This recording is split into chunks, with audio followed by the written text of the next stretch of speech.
Pues muy bien, tenemos hoy una última sesión en la serie Conversaciones a la Intemperie que llevamos en el 17 Instituto de Estudios Críticos y me parece muy atinado, por decirlo de alguna manera, cerrar el año comentando un libro que traza, yo creo que un derrotero bastante importante y polémico Polémico. sobre nuestro presente, que es el Manifiesto Conspiracionista. Acaba de ser traducido este año por la editorial Pepitas Editorial de España, pero que obviamente fue primero publicado en Francia en Editorial de Souville hace unos meses atrás, a final del 2021, ¿no? O en el otoño del 2021. Es un libro anónimo, pero que ciertamente me parece a mí que gravita y se inscribe en una cierta constelación específica que no sé qué pensarán los participantes de hoy, pero que pudiéramos denominar como un horizonte o el gesto destituyente o experiencial del presente. Aunque curiosamente esa palabra, destitución o lo destituyente, no aparece en ningún momento del libro, ¿no? Como si de alguna manera el no autor, ¿no? O el gesto autor del libro supiese que la repetición categorial o su domesticación académica, crítico-académica, tiende a limar un poco los conceptos, ¿verdad? Cuando al final lo que importa es otra cosa, ¿no? Es convocar a una escena de pensamiento. Entonces, bueno, en la conversación de hoy vamos a trabajar un poco algunas de las líneas del libro, sin pretender la exhaustividad.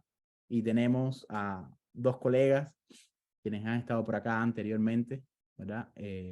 Rodrigo Carmi desde Chile, Iván Torres desde Berlín, y echamos de menos a Vicente Barbarroja y Gonzalo Díaz Letelier. José Miguel Burgos también debería estar en esta presentación, pero creo que nos acompañarán unos minutos en cuanto pueda conectarse, ¿no? Entonces, bueno, yo no quiero agregar más, así que sin más, le cedo la palabra a la primera intervención a Iván y luego pues seguiremos en estos comentarios breves y luego pues abriremos la discusión más entre los participantes. Hola, bueno, pues gracias por la invitación y voy a presentar un poco el libro y también hablar así de una parte ahí que me parecía destacar. Así. El libro no aparece en el 21, aparece a finales de enero del 22 de este año. Todavía no tiene un año de circulación y aparece en Francia en una editorial de mucho prestigio, una industria editorial así. Eso, la prensa se encargó de buscar el autor una semana antes de que apareciese el libro y es eso, es un poco también lo que estabas diciendo ahí en torno a lo de la destitución. Ahí el gesto de ser anónimo del libro es un gesto destituyente y ha sido muy importante así hacerlo aparecer por una gran editorial. Luego la traducción pues ha aparecido en España, en español ha aparecido en un sello editorial más pequeño, que lleva 25 años, pero que también está vinculado a otro ambiente así, que es un poquito más militante, más político y con otro perfil totalmente diferente. El gesto ha sido recogido de otra manera, por ejemplo, con la traducción española. Y si recordamos bien el momento del invierno pasado, era el momento más crudo ahí de lo de la pandemia en el sentido mm, de las medidas que se estaban tomando y a lo que estaba llevándose em, el desarrollo de toda esta situación que ha empezado hace 2 años. Y pues en Europa se estaba empezando a hablar en Austria se estaba empezando a hablar de la vacunación obligatoria, porque no estaban llegando al umbral que se habían propuesto del porcentaje de población vacunada y había una tensión muy grande ahí. Esa tensión, por ejemplo, ha desaparecido a lo largo de este año. Y podría decirse también así en primera instancia como que entonces el gesto del libro pues como que podría haberse disuelto, podría haberse visto como evaporado porque la situación en estos últimos tiempos va cambiando muy deprisa, como cada 6 meses nos van cambiando de guión, pero sin embargo el tema del libro pues era oportuno cuando aparece, era necesario y una cosa, un dato muy curioso es como que no sé si me podríais decir así algún otro título así similar o algún gesto que pudiese recogerse en ese momento de este calado, porque, porque era algo que no estaba sucediendo, que se echaba en falta y también dentro del libro aparece como una crítica bastante contundente, por ejemplo, hacia la postura de la izquierda y eso. Y la izquierda radical, no sé cómo, dependiendo del contexto, ahí los franceses lo podrían llamar de otra manera y en otro sitio igual. Es un texto que al final se está traduciendo al español, a otros idiomas. Acaba de aparecer ahora en alemán de forma comercial, pero en Europa ha estado circulando de forma pirata, por así decirlo, y eso, antes. Lo que pasa, Pepitas ha recogido la traducción y ha hecho el movimiento de forma mucho más acelerada y ha asumido la apuesta y no ha habido esa necesidad, por decirlo así. Lo que quiero decir con esto es como que en torno al libro, que es un poco provocador ya desde el título, en torno al libro ha habido un silencio muy grande y, y sí, y es provocador pues, sobre todo porque hay un sector que se siente provocado simplemente ya desde el título y la solapa. Y no sé qué más puedo decir así. Mm, Ha habido una reacción muy fuerte en Francia contra el libro de un sector de gente que podía estar muy afín, de un sector que había compartido prácticas conjuntas, pero que sin embargo, a raíz de esta situación que empezó en marzo de 2020 y ante posicionamientos que había que adoptar, pues se han desentendido o simplemente están repitiendo lo que dice el mainstream, así. Y entonces, pues este libro es totalmente lo contrario y, y reivindica esa posición afirmándose, pues por ejemplo, desde el primer momento hubo un intento de neutralizar cualquier posible crítica o puesta en duda de lo que estaba pasando y confrontación de la realidad de las medidas y del cambio de discurso que iba apareciendo cada pocos meses y reivindica y se afirma en esa postura, por eso es lo de conspiracionista ahí. Y es muy gracioso porque dentro de la izquierda radical, de la extrema izquierda, pues el término conspiracionista debería ser un término así como bastante cercano, un término en el que nos manejásemos y sin embargo hay gente pues que de entrada ha renunciado a eso y lo ha dejado caer. Y, y eso ha supuesto un problema así y ha supuesto una gran división así dentro dentro de la movida, de la mouvance, que podrían decir así los franceses. Y entonces, pues yo voy a pasar ya después de la introducción esta que he hecho a, a la parte esa que más me interesaba, en la que más me interesaba destacar o en la que más me apetece hablar.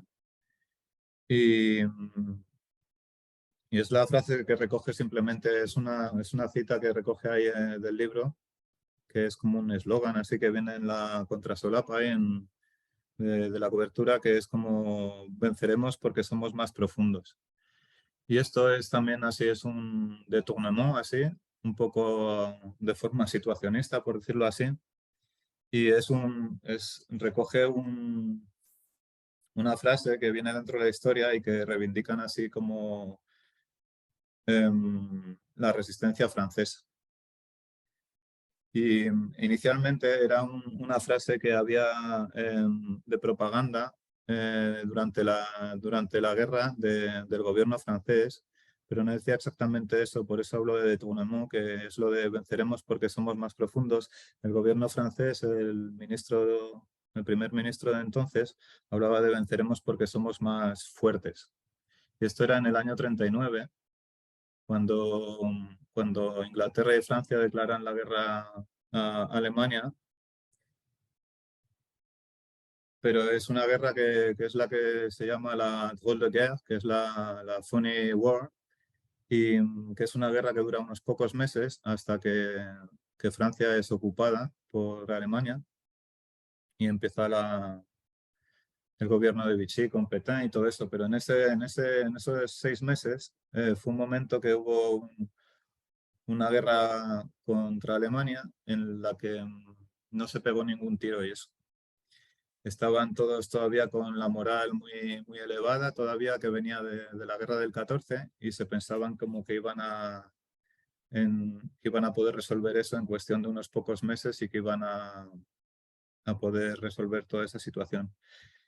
Y con lo que vengo a decir con esto es como que el libro está tratando el tema de la guerra y está tratándolo en esos términos y por eso sigue siendo de actualidad, pese a que las medidas se han modificado y el curso de la pandemia, pero sin embargo, pues lo que hemos visto es aparecer a un mes justo después de que apareciese el libro en francés, se daba inicio a la guerra de Ucrania y entonces lo que quedaba bien claro con esto de la Funny War y lo de la propaganda esta de guerra del primer ministro francés de entonces, es como que hay un momento de conciencia en todo esto que no es una cosa coyuntural lo que está pasando, sino que se inscribe en un contexto mucho más grande, que no hay que verlo simplemente como lo de la pandemia y que esto solo supone una fase dentro de ese contexto. Y eso es lo que me gustaría así dejar bien claro así. Y tenía aquí unas notas para hablar así.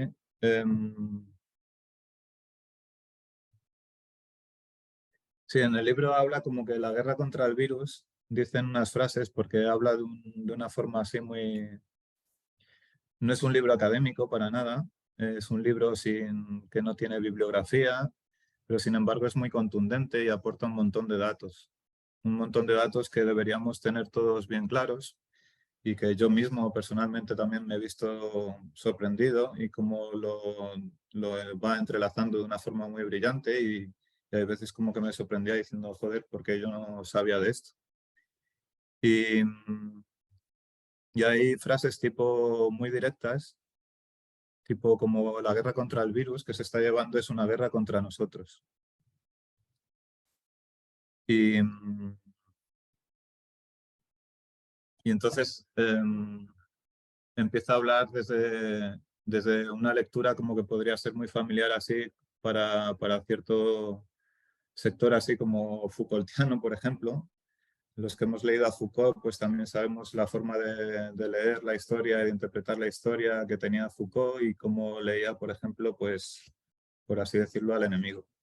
Entonces, en este libro se ve de forma muy clara y se apoya en textos así como de teóricos neoliberales, de textos de la OTAN, de la CIA, en el que nos queda bien claro que ellos lo tienen muy claro y que la guerra va a ser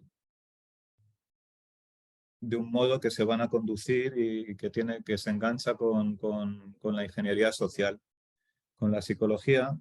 Y entonces vemos ahí también un montón de interpretaciones ahí muy interesantes sobre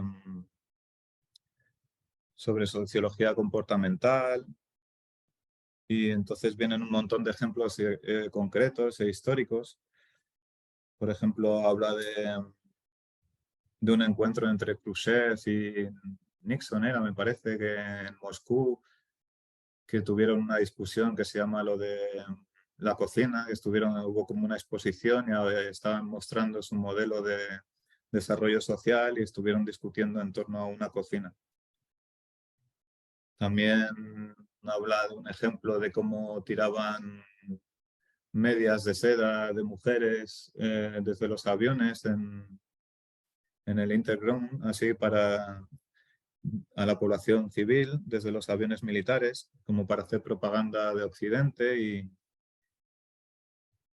Y después eso, pues lo que viene a decir sobre todo, y es muy grave, y en el sentido de que la situación es extremadamente grave, es como la tesis que recoge es como que esto no es nada nuevo, esto es algo que engancha por ejemplo, con la guerra del 14, cuando se desarrolla ese nivel de barbarie, en la que, por ejemplo, con los gases en las trincheras, pues se ve como los químicos y la ciencia y la razón están enarbolando pues la bandera de los intereses de la civilización haciendo esa barbarie. Y luego, pues en la Segunda Guerra Mundial todavía queda muchísimo más claro, por ejemplo, con el proyecto Manhattan, y desde entonces ya se ha visto que ciencia y la ciencia y lo militar van juntos de la mano y no se han separado en sus intereses en ningún momento. Y eso fue lo que llevó y configuró la Guerra Fría, y parecería que con el final de la Unión Soviética eso se hubiese acabado con esa lógica, y sin embargo se está viendo claramente que aquello que podía decir un ingeniero americano de que hacia afuera lo que genera cohesión es el enemigo ruso y en el interior es la historia salarial, ¿sabes? El conflicto con la fuerza de trabajo, pues eso sigue vigente. Lo que pasa es como ya entrados después del 73 y eso, lo que sí que se ha visto modificado es de dónde extrae el plusvalor el capital, y ya no es de una sociedad fordista, sino que lo extrae de una sociedad postfordista en el que, volviendo ahí a Foucault, vemos como que inciden sobre otros aspectos ahí. Y ahí está lo de la subjetividad, y por eso la OTAN, la CIA y en toda su planificación tiene como objeto ese sujeto. Y va todo unido también como un desarrollo tecnológico. Y en eso ha quedado de forma patente, muy claro, en este momento que, por ejemplo, con lo de las medidas que apuntaban todo para tener controlada la población, el desarrollo tecnológico como está vinculado con lo del control social. Y ahí sería pues un poquito verlo a la forma de Deleuze en el texto ese que tiene en homenaje a Foucault, ahí hablando del paso de la sociedad disciplinaria a las sociedades de control. Y veremos, y se ve entonces bien claramente que todo apunta al modelo que se está llevando en China. Y entonces, en el momento este crítico de 2019, que es así como empieza el libro también, habla de todas las insurrecciones y todas las revueltas y todas las protestas que estaban extendiéndose por la faz del planeta, desde Chile hasta Hong Kong, pasando por París, Barcelona, etcétera, etcétera. En Latinoamérica también hay bastantes ejemplos, no solo Chile, está Colombia, está Honduras, me parece, ¿no? Ecuador. Y entonces, ante esos, pues hay un documental, por ejemplo, que salió en Arte Televisión en el que se habla del sistema de crédito social y están hablando con el responsable del sistema de crédito social en China y él expone con una sonrisa de oreja a oreja diciendo que lo de los chalecos amarillos en China nunca hubiese podido pasar. Y eso es uno de los objetos está quedando bien claro con lo del QR, con lo del pase sanitario, con lo de integrar todo en un chip que te dé acceso, pero ya no es estás incluido porque tienes un trabajo, sino en base a otro tipo de relación social que se está imponiendo y que es una cosa nueva y que no sabemos todavía hacia dónde apunta. Y entonces, en ese sentido, el libro es un manifiesto, pero es un manifiesto de 400 páginas, yo no sé si de 375 páginas, yo no sé si conocéis un manifiesto de esa envergadura, pero en eso es bastante provocador y lo que es un texto de estrategia y, y es una propuesta política y eso estaría muy bonito poder discutirlo ahí con vosotros, no sé. Yo creo que con esto no sé cuántos minutos llevo hablando, me parece que más de lo que habíamos dicho en principio, pero pienso que ya podríamos empezar a debatir y queda Sí, presentado más o menos el libro, ¿no? No sé. sí, no, estuvo muy bien, Iván. Gracias. Surgieron muchas cosas, ¿no? Eh, y sin duda, pues, esperemos poder tratarlas en el curso de esta conversación. Eh, yo voy a mencionar un par de cosas, pero antes tomo algo que has dicho, ¿no? Es decir, también para quienes no han leído el libro y que tú le has dado una entrada, me parece a mí bastante nítida, ¿no?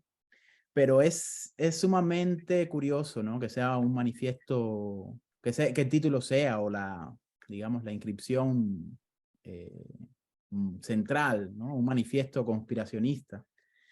Pero claro, si se entiende, si se entiende el manifiesto en su forma clásica o tradicional, me parece que nos puede llevar a equívocos, ¿no? Es decir, el manifiesto como una hoja de ruta clara que nos presenta o que nos pone razones o ideas, ¿no? Ideologías a final del día para actuar como lo fue en el siglo XX, en las vanguardias, pues definitivamente no estamos ante un libro así. Es decir, no es necesariamente un libro, yo diría, vanguardista, donde el manifiesto es la hoja de ruta para orientar las condiciones de posibilidad de la acción revolucionaria, ¿no? Y de alguna manera ya con esto me adelanto al punto que me gustaría comentar a mí, que tiene que ver con lo que yo llamaría la dificultad revolucionaria, ¿no? Para los tiempos que corren. Por otro lado, bueno, eso es por un lado del manifiesto, en tanto que esta forma un poco modernista, ¿no? Nos resuena así. Por otro lado, la conspiración, que como bien tú dices, debería ser un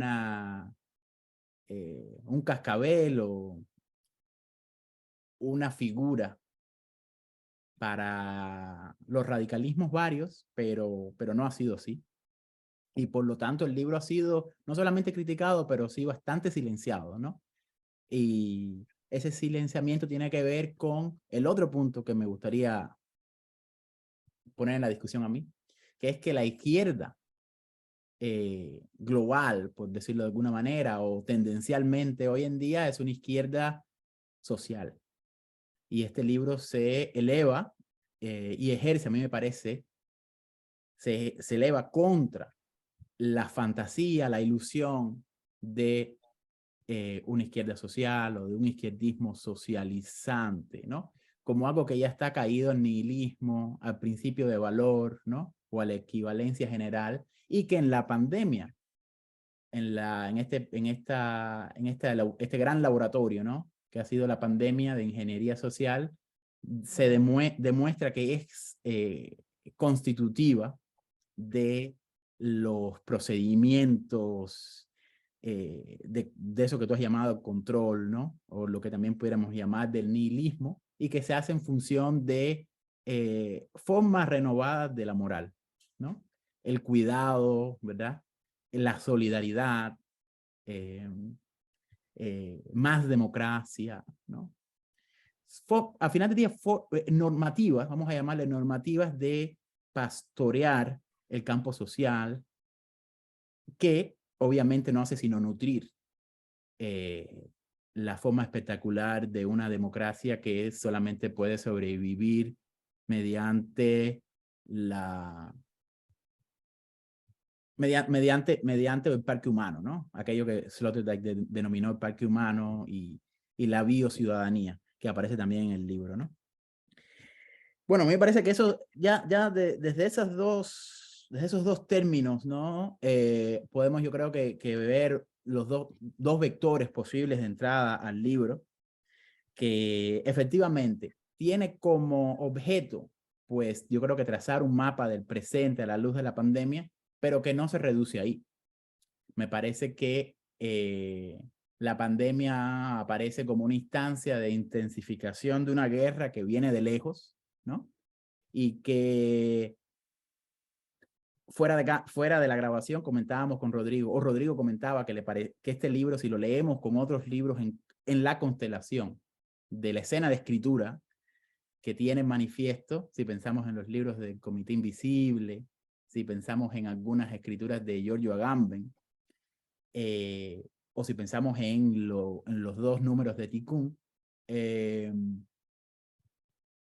aquí hay otro trabajo, ¿no? Otro trabajo digamos, con el presente histórico, la ontología del presente, ¿verdad? Que no es tanto, yo creo, abordar o volver a repetir lo que hubiese sido una crítica efectiva de los aparatos de la metafísica que nutren la dominación, sino que más bien sí intenta tener un plano mayor, un plano mucho más concreto de la facticidad en que operan esos poderes, me parece a mí, ¿no? Que es por eso es que, bueno, aparecen figuras nombrables y cifrables, ¿no?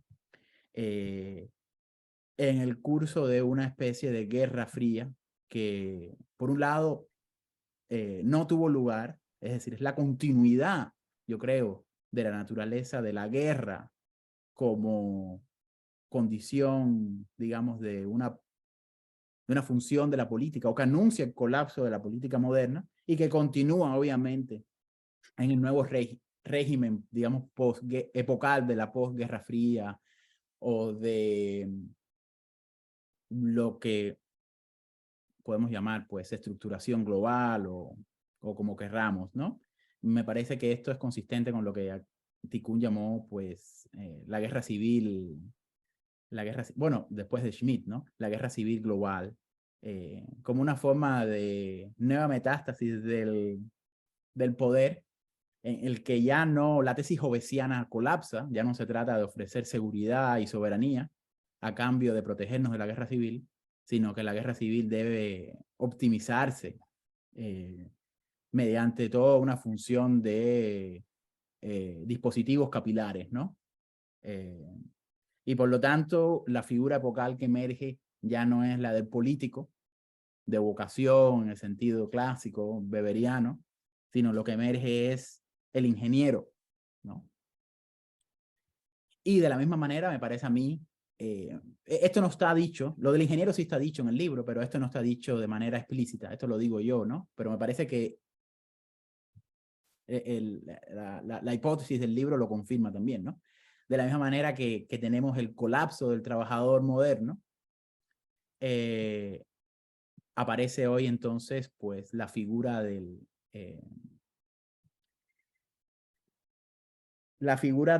desempleado o de aquel que en su disposición pues es parte de la organización del valor, ¿no? De la equivalencia de alguna manera, ¿no? Ese es el proyecto, me parece a mí, biopolítico por excelencia, cuya matriz general entonces es la configuración, esta especie de configuración destructiva, ¿no? De los mundos, que puede ser la metrópoli, ¿no?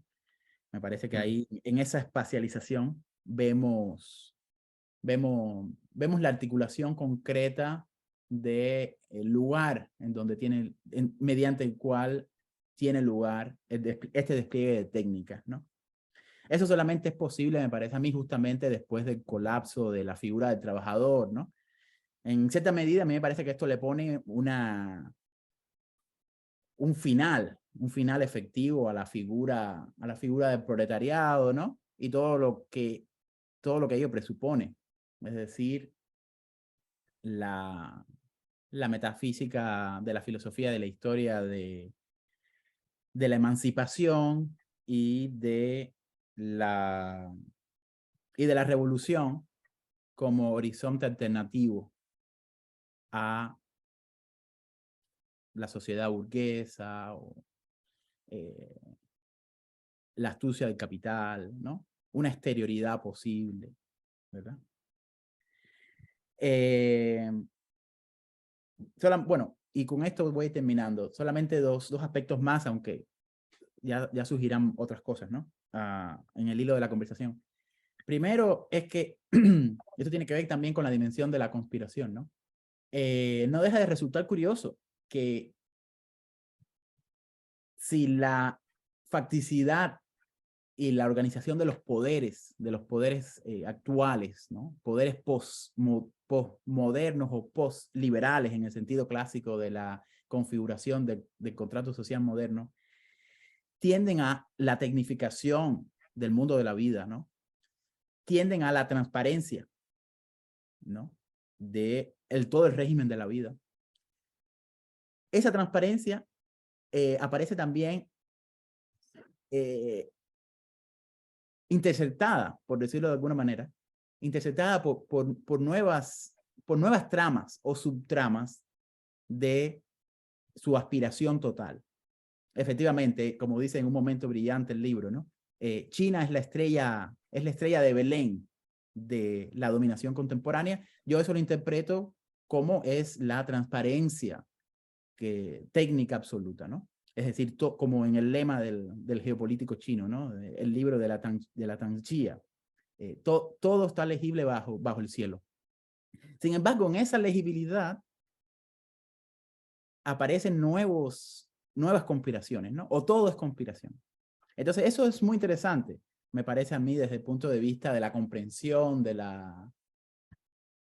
los poderes, ¿no? De los nuevos poderes indirectos. Por un lado tenemos la transparencia absoluta, pero a la misma vez el regreso de, podemos llamarle, todo tipo de arcanos, ¿no? Todo tipo de figuras oblicuas o de conspiraciones que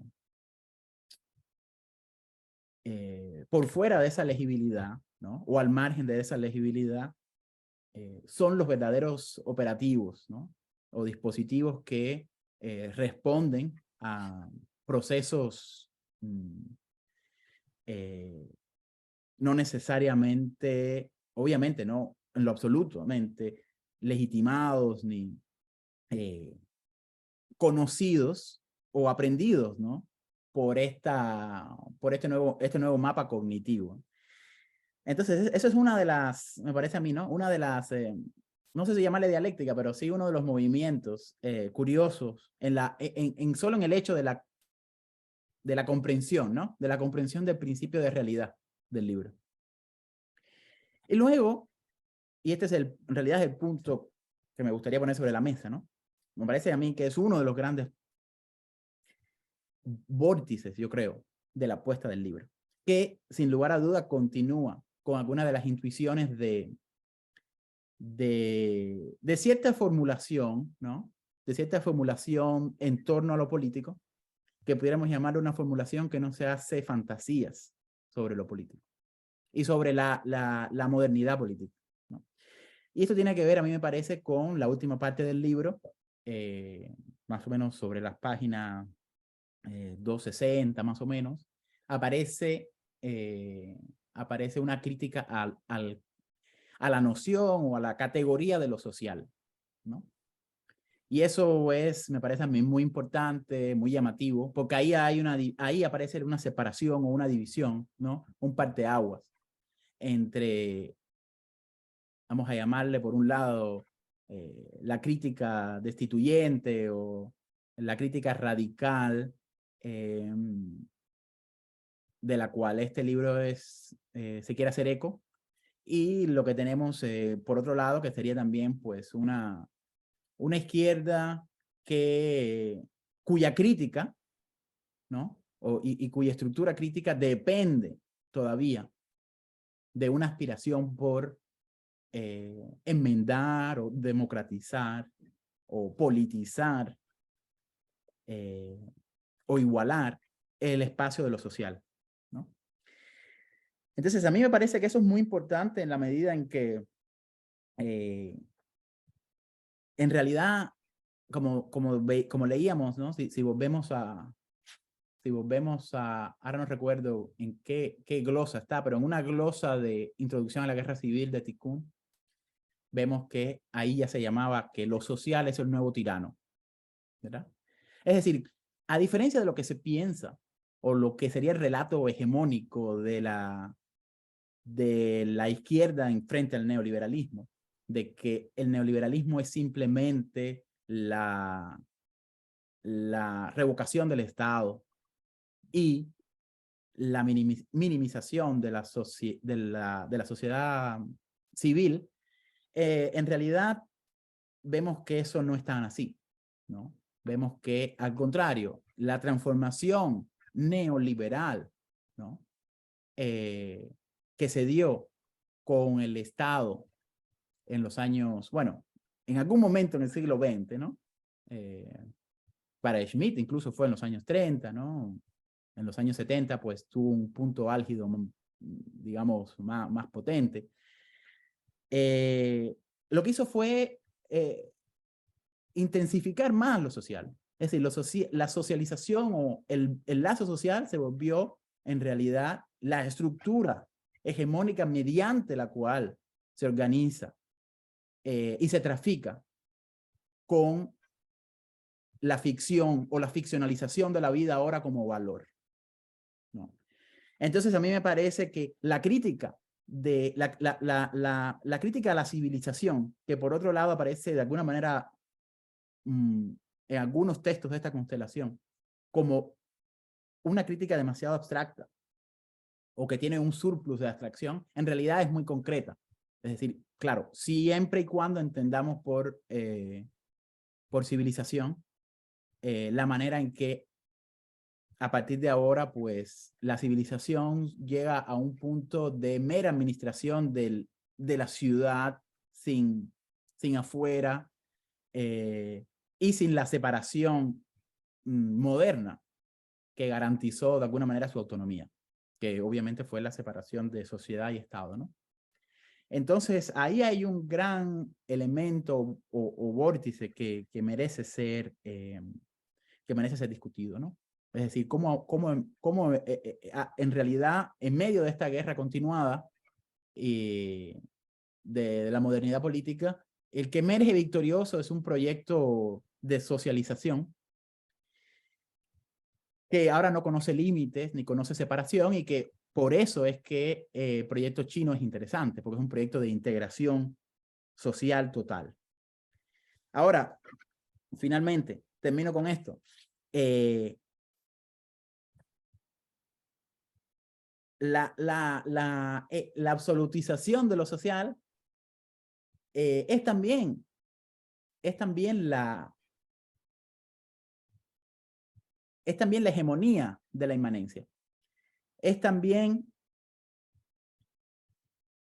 el cierre de cualquier tipo de trascendencia, obviamente, o de cualquier separación que se establezca de manera autónoma con respecto a los mecanismos de ficcionalización o de valor, ¿no? De modo que otro de los elementos, y eso tiene que ver mucho con la revolución, ¿no?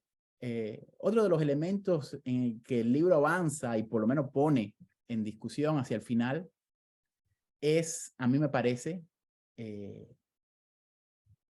con respecto a una revolución que ya no puede pensarse no solamente en términos trascendentes clásicos, ¿no? De tomar el Estado, ¿no? Ocupar el sillón del poder, volverse una vez más poder constituyente, una vez más garantizar esa separación débil entre sociedad y Estado, sino que también me parece que es dudosa de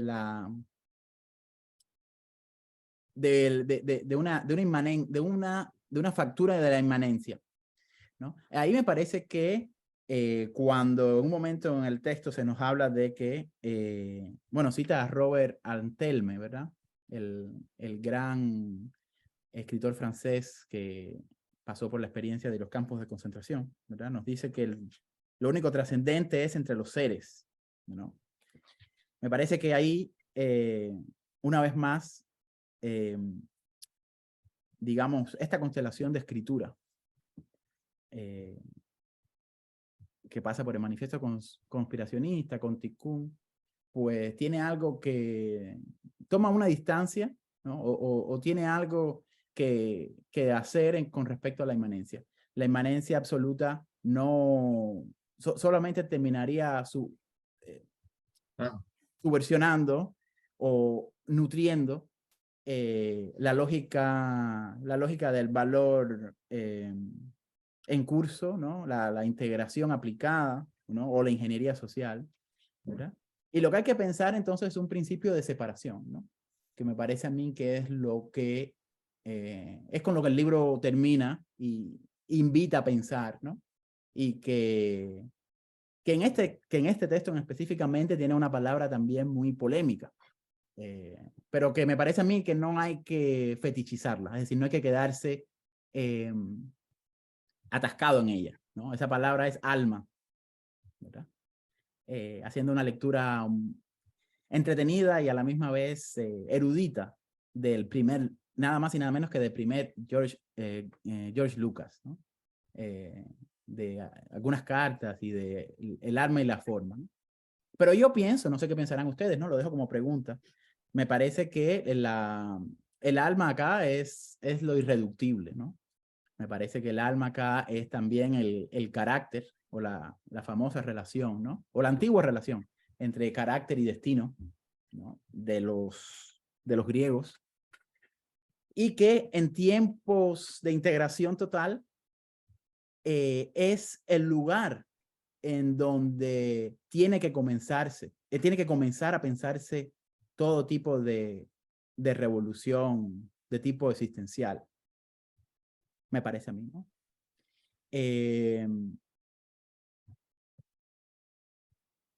Y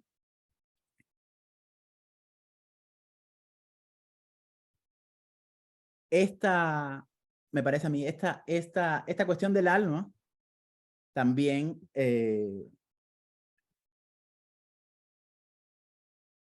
también es una forma de rechazo o de toma de distancia de esa propia integración.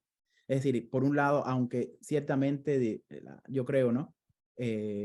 Una configuración categorial de lo político no puede organizar una transformación. Me parece a mí que el libro, hacia el final, cuando habla de un marranismo social, ¿no? Habla de un marranismo social, es probablemente una manera de de asumir que un principio de separación tiene que estar en condiciones de rechazar cuanto principio de placer del sujeto tenga lugar, ¿no? Y dejar ser o habilitar, ¿no? Esa capacidad, bueno, sí, una capacidad, vamos a llamarle, ¿no? Espiritual o de intelecto común, tal vez diríamos con Averroes, ¿no? Que es por un lado también yo pienso lo suprimido, ¿no? Y lo no pensado en la configuración moderna, ¿no?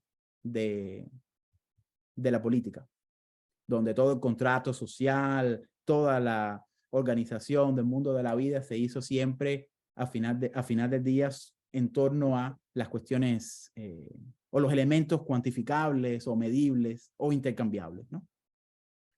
Pero bueno, lo dejo aquí.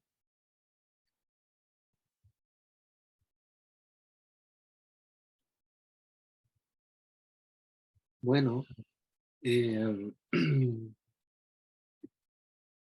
podría, podría abrir algunas cosas a partir también de lo que ustedes han dicho. No, yo tenía por lo menos unos 6 puntos en realidad. Son 6 puntos breves y que me parece que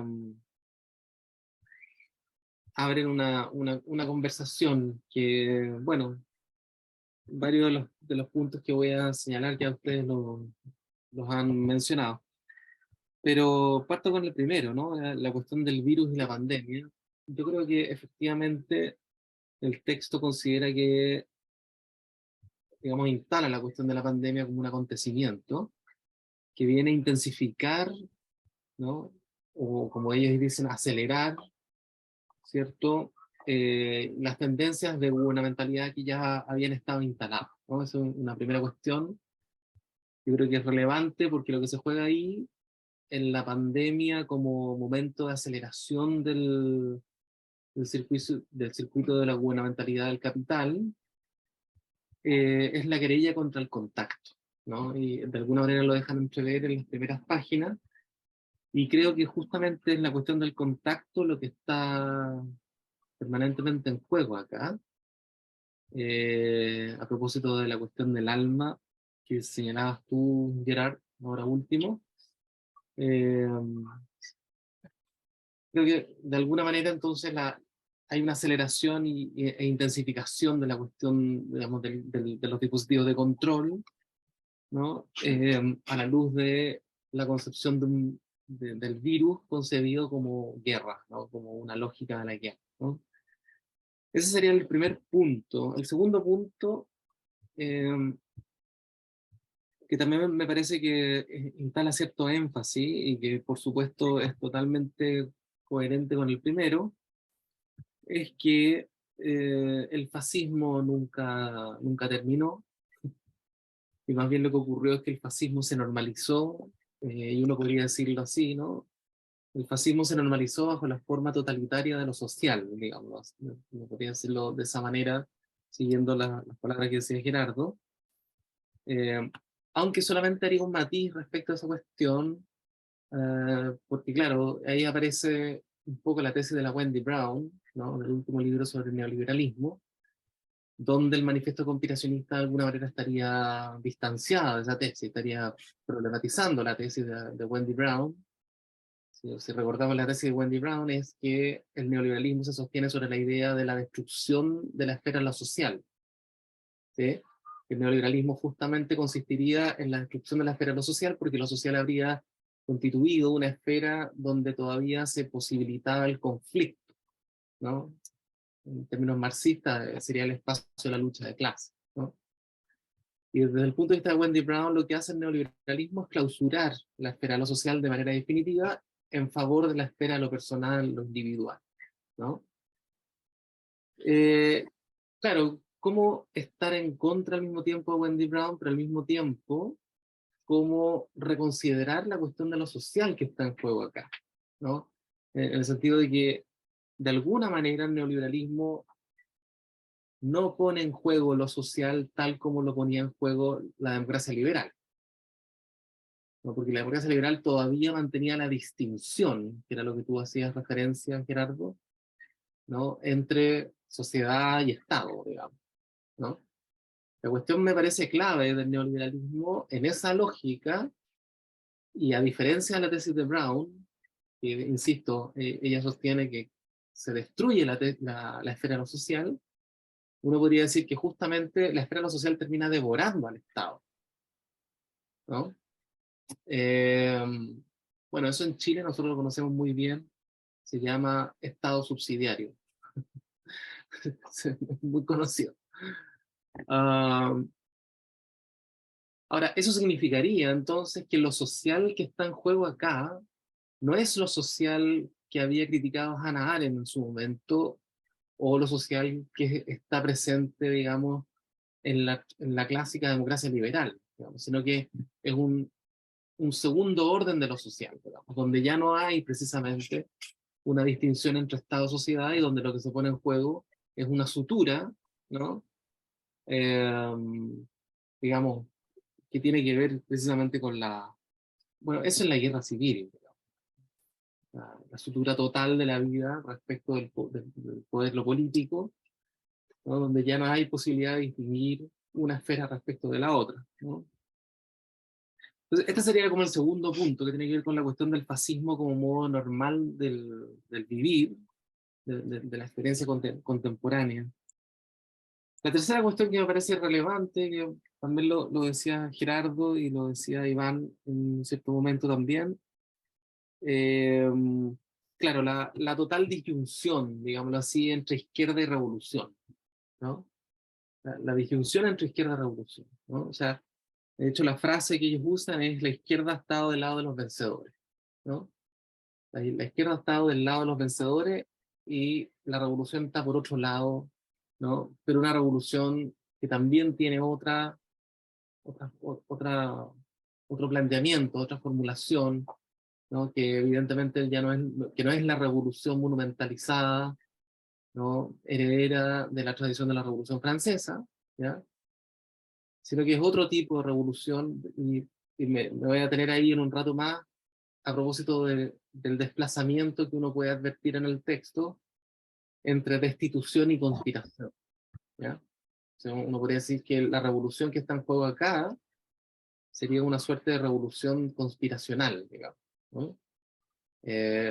Si entendemos la conspiración, que es de alguna manera el término clave que atraviesa el texto, como un encuentro afectivo, digámoslo así, ¿no? Es decir, la conspiración no tiene que ver acá eh, con la puesta en juego de un sujeto que intencionalmente, ¿no? Murmura con otros sujetos, ¿cierto? En el campo de la conciencia, digamos, un conjunto de tácticas o estrategias, sino que más bien tiene que ver con el encuentro de afecto, ¿no? Al menos así leo yo materialmente la propuesta. O sea, conspirar es encontrarse. Es encontrarse inesperadamente con afectos igualmente inesperados, ¿no? Que ese encuentro puede producir, ¿no? Eventualmente una organización, una acción conjunta, ¿no? Una acción revolucionaria, ¿no? Y que de alguna manera conspirar es de alguna manera eh, resistir, ¿no? Sustraerse a la totalización de lo social, ¿no? Eso me parece que es un poco la cuestión, ¿no? Es dislocar el devenir normal de lo social, ¿cierto? Una cuestión que impide que lo social se clausure sobre sí mismo, ¿no? Entonces esta es una cuestión que me parece importante. O sea, la izquierda está del lado de los vencedores, y por lo tanto hay una disyunción importante entre izquierda y revolución, ¿ya? Entonces lo que habría que preguntarse ahí es justamente qué pasa. O sea, uno podría decirlo de esta otra manera, ¿no? como que la izquierda se llevó consigo la filosofía de la historia, ¿no? Y la revolución, digamos, se ejerce sin filosofía de la historia, ¿no? Es como una decisión muy, muy relevante, creo. Pero me parece interesante también lo que hace creo que en la mitad del texto más o menos, que de alguna manera es convergente con lo que se plantean en otros textos, como por ejemplo a los amigos, donde tratan de mostrar una cierta sincronía que existe entre las formas de sublevación, entre las revueltas, ¿no? Y entonces aparece la situación de la revuelta iraquí, la situación de la revuelta argelina, del Líbano, también aparece la revuelta chilena, ¿ya? Y me parece que eso es muy importante, creo yo, porque tratan de mostrar que no son anomalías.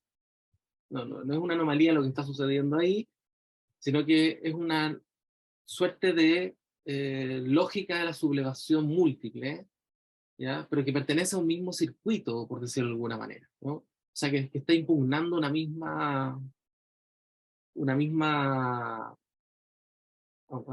forma de gestión del poder, ¿no?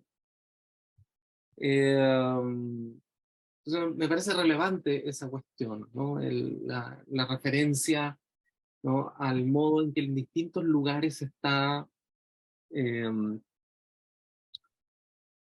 está implosionando la figura moderna del Estado, ¿no? Y se está impugnando al mismo tiempo la intensificación incondicionada del capital, ¿no? Y termino con dos cuestiones que creo que son relevantes, ¿no? La primera es que, bueno, como ocurre habitualmente con este tipo de texto, con Tikkun, etcétera, es que se trata de dar cuenta de una transfiguración histórica, ¿no? Y particularmente en este caso, de una transfiguración histórica en las formas de dominación, ¿no? Esta sería la primera cuestión. Y la segunda cuestión, que yo creo que efectivamente, un poco apelando al comentario que hacía Gerardo al principio, si uno compara los textos previos, digamos, claro, los textos previos aparece la cuestión de lo destituyente con mayor presencia, ¿no? Y acá yo creo que la cuestión destituyente ha sido desplazada por la cuestión de la conspiración, ¿no? Es decir, el término fundamental es la conspiración y conspiración en ese sentido, para ellos, para el texto significa, bueno, lo dicen en algún momento, ¿no? Significa un cisma, o sea, un momento de ruptura, ¿no? Un momento totalmente inconciliable respecto del estado actual de las cosas, ¿no? O sea, conspirar es justamente marcar una diferencia y una irreductibilidad respecto de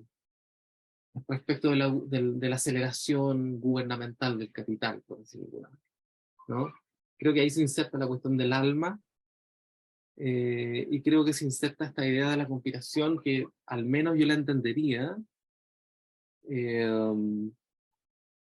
como eh, como un encuentro, ¿no?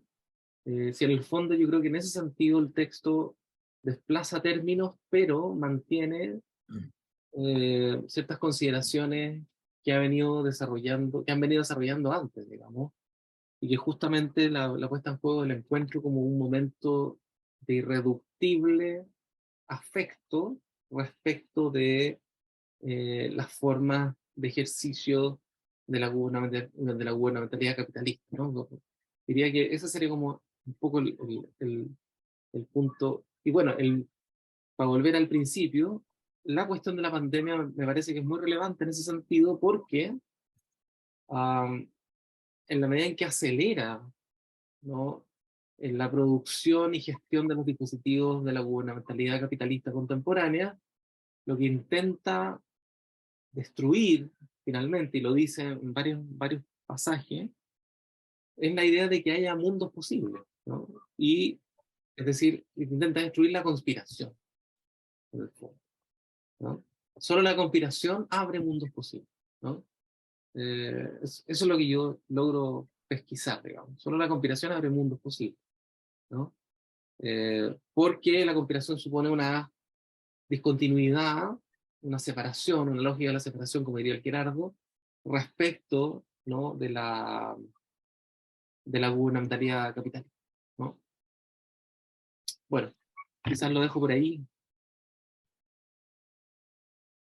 Yo en un momento voy a tener que salir, irme, pero escucharé.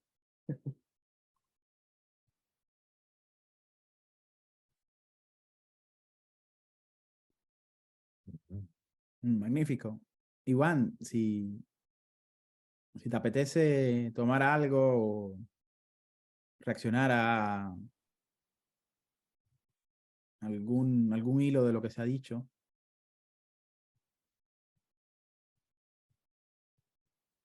Sí, se han dicho muchísimas cosas. De lo del alma yo no había hablado. Es una cosa fundamental en el texto.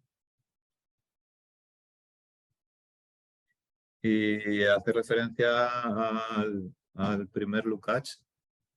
Y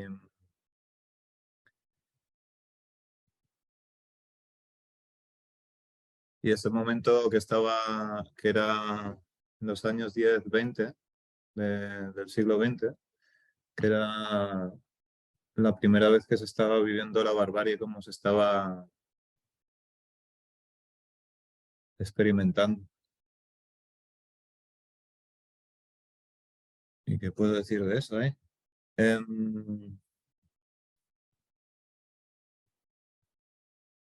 Por eso mismo de lo del alma, también el libro ha tenido una reacción así muy de rechazo. Y es como si fuese simplemente un misticismo ahí lo que está hablando. Cuando está hablando de lo del encuentro, cómo está presentándolo aquí Rodrigo, lo de los afectos de esa forma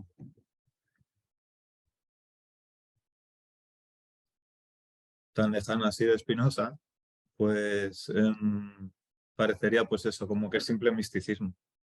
Pero sin embargo, hay una figura que está atravesando todo el libro también y que es la figura de Walter Benjamin. Y, y este Lukács, este primer Lukács es uno que movió así a Benjamin a escribir los textos y a tomar la postura que tomó, que adoptó y a vivir también la barbarie como él la vivió. Mm. Esto quería relacionarlo ahí con lo de la destitución, porque, por ejemplo, el término de destitución, así como se está manejando ahí desde el comité, como estábamos diciendo, que a nuestros amigos y en algún otro texto del comité también se habla de destitución, es un término que remite directamente también a Benjamin en el texto ahí de la crítica de la violencia. Como también se ha encargado luego también ahí de elaborarlo ahí a Gamben. Y digo esto porque es el texto ese de Benjamin, es cuando está hablando también ahí de la huelga y está hablando ahí del estado de excepción que no es el de Carl Schmitt. Y lo que estamos atravesando ahora mismo es un estado de excepción económico y militar que es generalizado y claro que no funcionan los términos del liberalismo, de la sociedad industrial, de la fábrica con un sujeto hay que explotarle.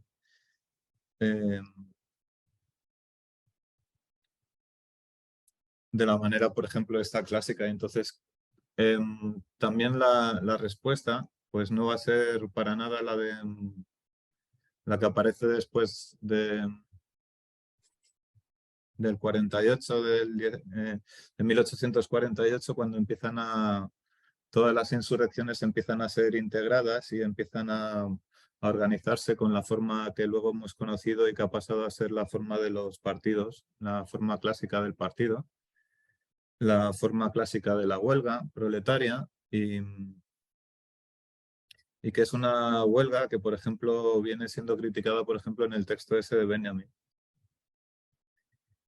Y entonces, pues claro, ahí ya estaba todo el problema ese de la izquierda. Cuando estalla la Primera Guerra Mundial, la izquierda francesa se posiciona de una manera, los partidos socialdemócratas en Alemania es cuando aparece el Partido Comunista, precisamente cuando no se quieren aprobar los créditos de guerra.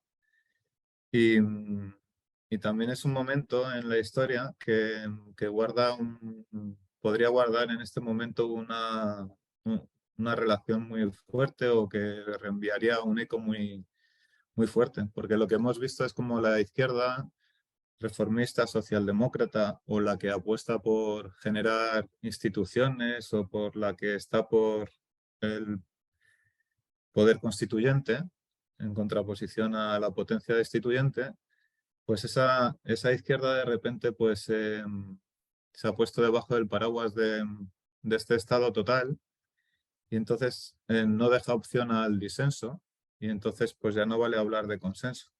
Entonces esa izquierda ha perdido ya toda la confianza. Entonces es por eso, igual que en los años 20, como aparecerá de repente pues la necesidad de una extrema derecha que viene como a dar respuesta a todo esto porque es la única que va a ocupar ese espacio.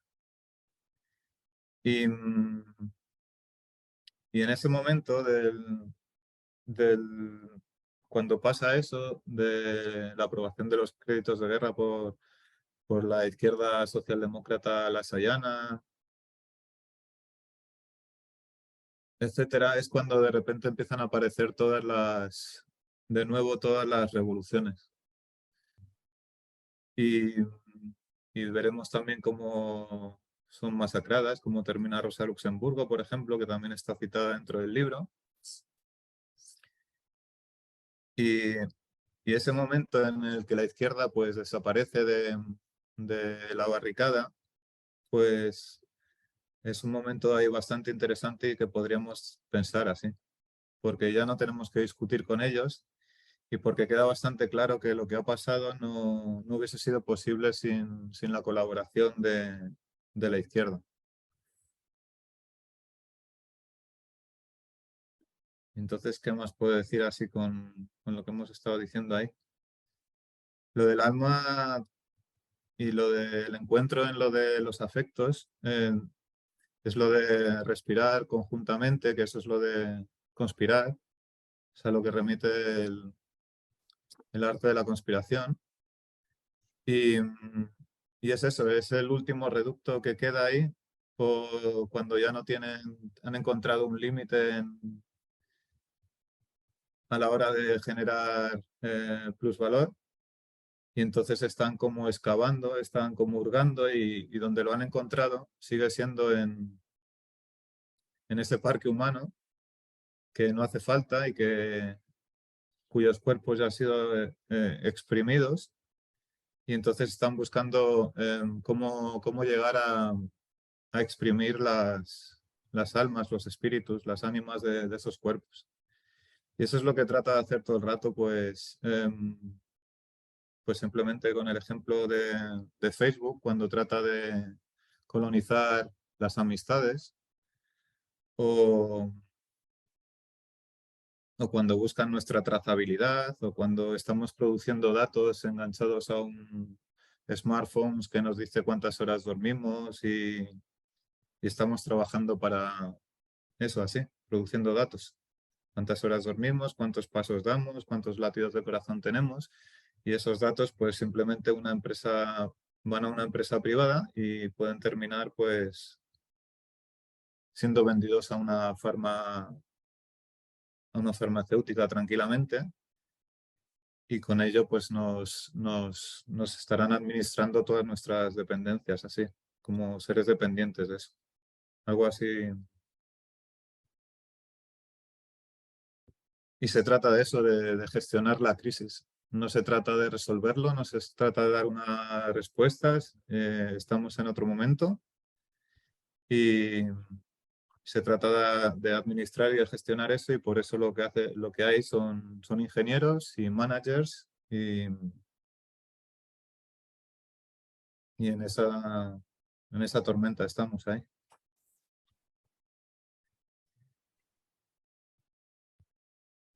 Con esto creo que puedo contestar algunos puntos ahí que habíais destacado, no sé.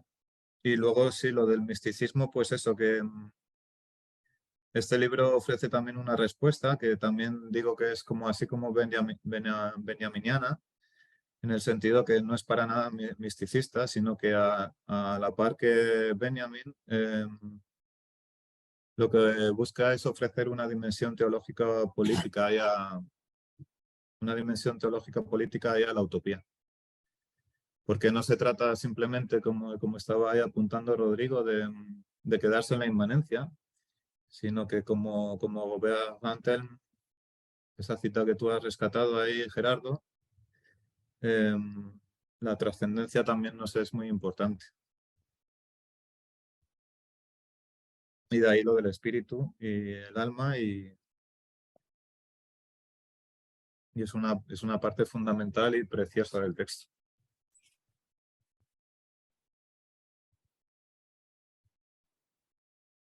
Claro, no sé más. sí, yo creo que sin lugar a duda el fantasma o la sombra, ¿no?, de Benjamin recorre el texto, a pesar de que aparezca, ¿no?, en otros referentes y figuras o en función de problemas. Y no sé qué piensan ustedes de esto, ¿no? Pero yo sí me gusta, o sea, yo insistiría en que, claro, el Benjamin que aparece acá, en particular en la interesantísima reflexión que hay sobre Lukács, sobre el primer Lukács, testigo de esa barbarie, del colapso, ¿no?, del colapso civilizatorio. Es un Benjamin que no es, no que Benjamin se reduzca a eso tampoco, ¿no? Pero no es el Benjamin dispuesto a traducir la revolución en mesianismo, o al revés también, ¿no? O el mesianismo en revolución.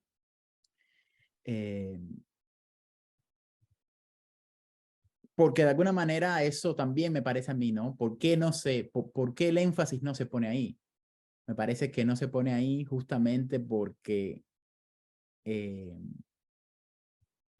ya el mesianismo depende de alguna manera de una inmanencia absoluta, ¿no? Es decir, de una especie de premisa teológica, ¿no? Pero la premisa teológica de la inmanencia absoluta es, como se dice en otro texto, que me parece que viene al caso, ¿no? La inmanencia absoluta es la religión de nuestro tiempo, ¿no? Es el mismo campo de lo social, ¿no?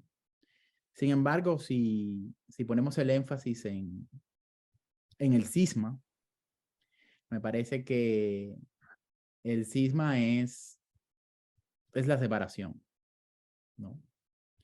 Es la separación incluso del uno mismo, es decir, de toda imposibilidad del sujeto, ¿no? Claro, ahí aparece también, digamos, el cisma es la destitución de toda pulsión de narcisismo, en que puede aflorar, como no puede ser de otro modo, algo así como una forma de vida, ¿no? Que al final del día estoy de acuerdo con Rodrigo, ¿no? La forma de vida no es más que la posibilidad de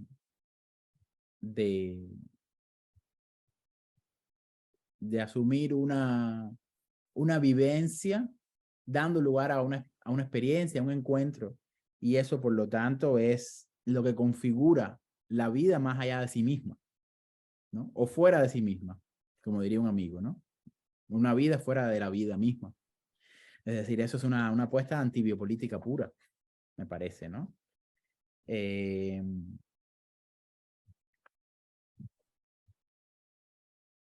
No, simplemente quería mencionar eso, ¿no? Porque también me parece a mí que ¿no? la inmanencia, perdón, el mesianismo benjaminiano, ¿no? Como una modalidad de la revolución, ¿no?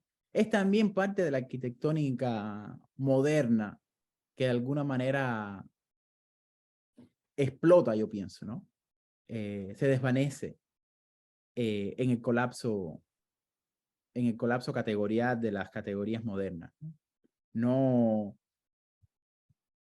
sería una salida muy fácil volver, yo pienso, a la revolución mesiánica como una posibilidad de reparación o de enmienda a la catástrofe, ¿no? De hecho, una de las cosas también, ¿no? Interesantes del texto, más allá de o sea, lo tomo de manera especulativa, no necesariamente histórica, ¿no? Pero es el hecho de que el proyecto, como se nos dice a través del positivismo de Comte, ¿no? El proyecto de lo social moderno, más allá de ser un proyecto contrarrevolucionario, es un proyecto de reteologización también, ¿no? De reteologización.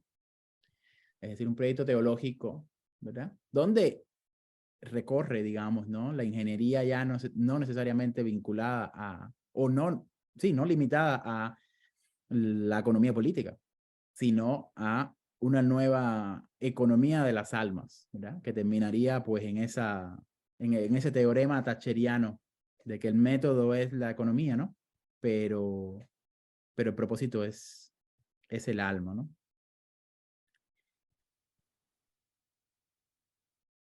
Entonces, yo pienso que también esta parte del error o como se diría en inglés, el misstep, ¿no? El paso en falso de la izquierda es, digamos, quedarse o simplemente localizar el campo de lucha o de contestación meramente en el plano de lo medible, ¿no? De lo cuantificable, ¿no? De lo productivo al final del día, ¿no? Que desatiende una dimensión, al final una dimensión experiencial, ¿no? No me parece que la cuestión del alma sea una cuestión que se deba entender doctrinalmente como una cuestión teológica. Al contrario, uno puede decir que la iglesia lo que hace es también, o sea, reteologizar el paganismo del alma, ¿no? Antiguo en una especie de economía pastoril o ministerial, ¿no? De la comunidad de salvación, ¿no? Bueno, y decir ya comunidad de salvación me parece también ahí hay una dimensión mesiánica también, ¿no? El problema es para mí, no sé qué piensas, Iván, ¿no? Pero yo pienso, o sea, reacciono contra el mesianismo benjaminiano porque me parece que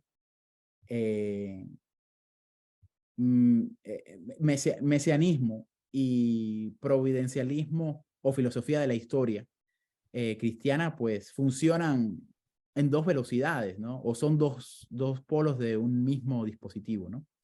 Mientras que lo que quiero decir, o lo que estoy tratando de pensar, es que la cuestión del alma, como lo irreductible en Lukács o la revolución del cisma, ofrece una inscripción que no necesariamente depende de una filosofía de la historia o de su negación, que es como entiendo yo el mesianismo, ¿no? No hay filosofía de la historia temporal en el alma o en el carácter, ¿no? O en la forma de vida, ¿no? Al contrario, son ya restos o residuos que han quedado fuera, ¿no? Y que rechazan, yo diría, todo tipo de historia salvífica, ¿no? Ah, eso último, desde luego, sí.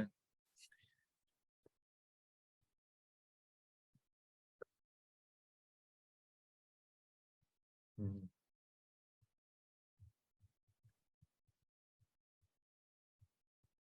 Y luego, también, para mencionar esto, ¿no? Porque no quería dejar que pasara el momento, ¿no? Pero otra de las cosas en las que uno pudiera decir que este texto, pues, marca la época y la dobla de alguna manera, ¿no? Es como rechaza también, me parece a mí, uno de los lemas o una de las formas en que, a menos que se especifique, ¿no? Hoy en día se repite de manera constante, pero me parece a mí que de manera muy retórica, sin ningún tipo de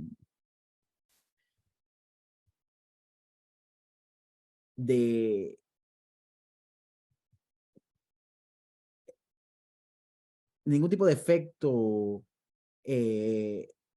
relativo a una verdad, ¿no?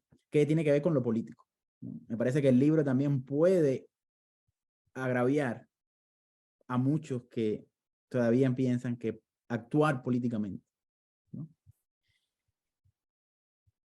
Actuar políticamente nos dice al final, en la página ¿Cómo? 282, Ahora no te estoy entendiendo. ¿Cómo? actuar, ajá, Lo de agraviar, como que puede agraviar, como...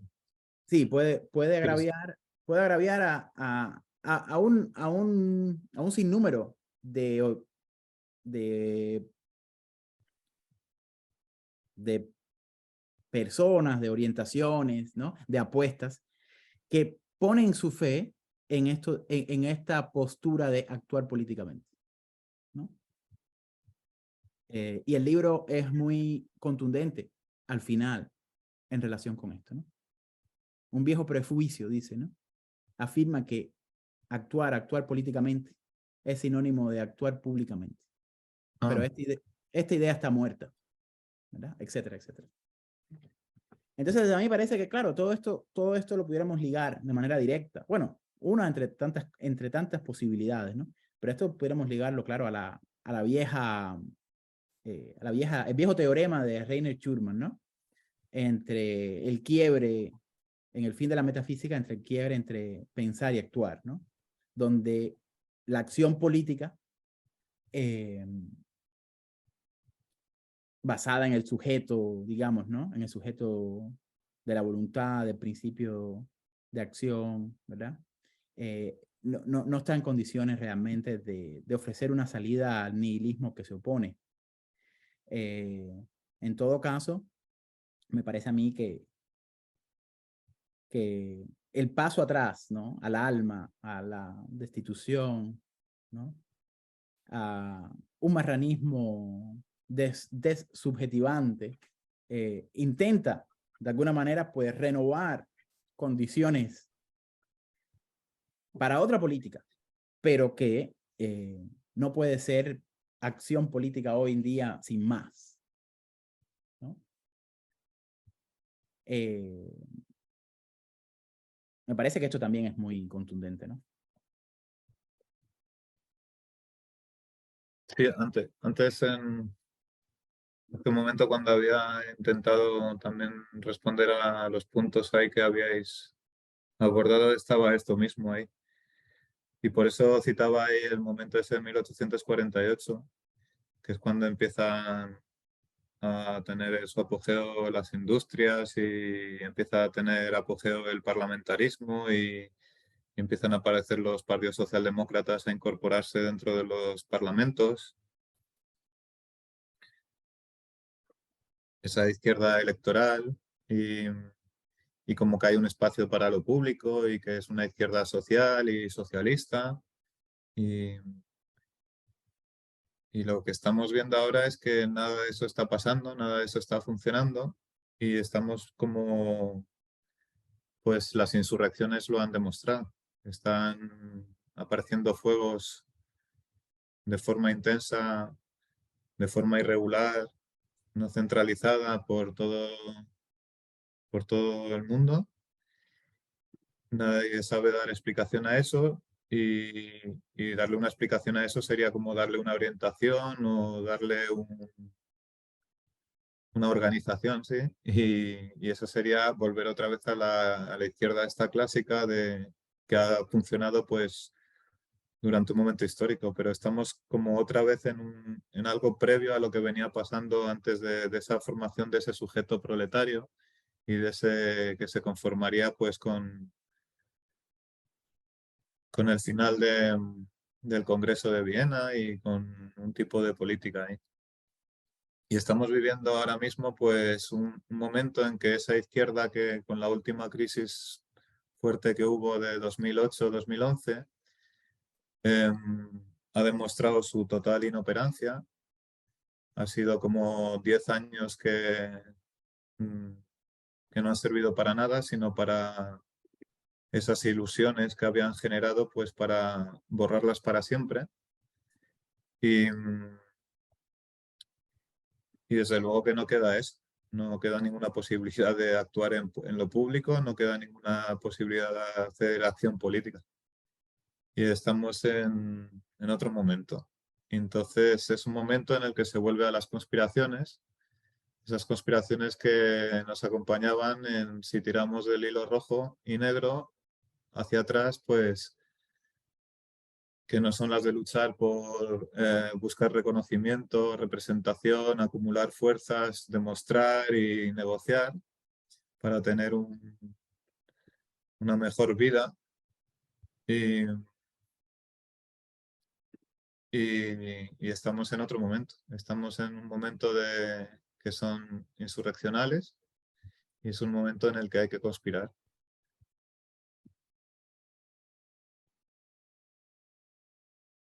Y por Sí, eso, de todas maneras, ahí sí que no sé si estoy de acuerdo porque tampoco sé si te he entendido del todo ahí, con eso que decías ahí, la crítica a Benjamin.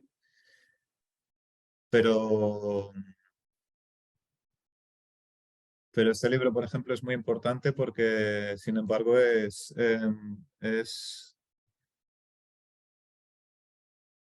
la expresión de una conciencia de lo que está pasando y una conciencia a la que no se agarra voluntariamente los que han vendido su última partícula de subjetividad de forma muy barata por seguir estando incluidos.